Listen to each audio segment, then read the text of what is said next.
Every bat in Britain fits into one of just 3 foraging guilds. Learn these and you'll understand why different bats use completely different habitats. Britain's bats are all nocturnal insect hunters, and they're the only mammals capable of true powered flight. In Britain, we have 18 resident bat species, and the easiest way to understand them is by grouping them into 3 foraging guilds: open, edge, and cluttered habitats. These guilds help ecologists predict how changes to habitats are likely to affect different species. Each guild has evolved different wings, different echolocation calls, and different hunting strategies to suit the habitats that they use. Firstly, the open habitat species. These prefer foraging over grasslands and woodlands and will often fly much higher in the sky than the other guilds.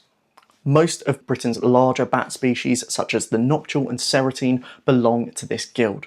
All of these bats echolocate at distinctly lower pitches and generally have longer echolocation calls.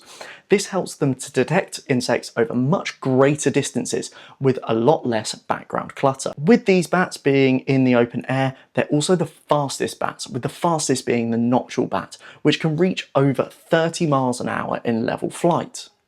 That's roughly as fast as a rabbit or a domestic cat can run. Noctules also have a very distinctive echolocation call, often described as sounding like plip-plop. They use these calls to judge both the ground below them and the insects that they're hunting. Next up is the Edge Habitat Guild, which is home to Britain's smallest bat species. This guild will use boundaries to hunt, like hedgerows, woodland edges, and even calm water surfaces. Daubenton's and all species of pipistrelle are the primary bats in this guild. I haven't included Cool's pipistrelle in the main count, as some lists, including the Bat Conservation Trust, still treat it as a breeding migrant rather than a full resident. However, they have begun breeding in places in southern England, so do you think they should now be considered a resident species? I'll leave that up to you to decide. Let me know in the comments. Britain doesn't actually have a single smallest species of bat. There are actually 2. Common and soprano pipistrelles are morphologically almost identical.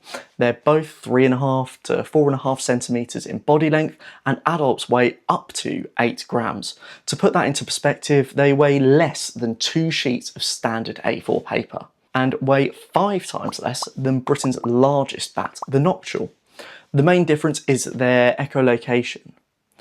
Common pipistrelle calls peak at 45 kHz, where sopranos peak at 55 kHz. The final habitat guild is the cluttered or narrow space habitats. This is where you'll find the most agile bat species. They will weave between branches and leaves whilst literally grabbing insects off the surface as they fly past. The species in this guild have 2 options for their echolocation: either whispering or using a constant frequency. Bats like the brown long-eared bat use the whispering technique. This is where they emit very short and very quiet calls. This ensures that their calls won't reflect back to them off the thousands of leaves surrounding them.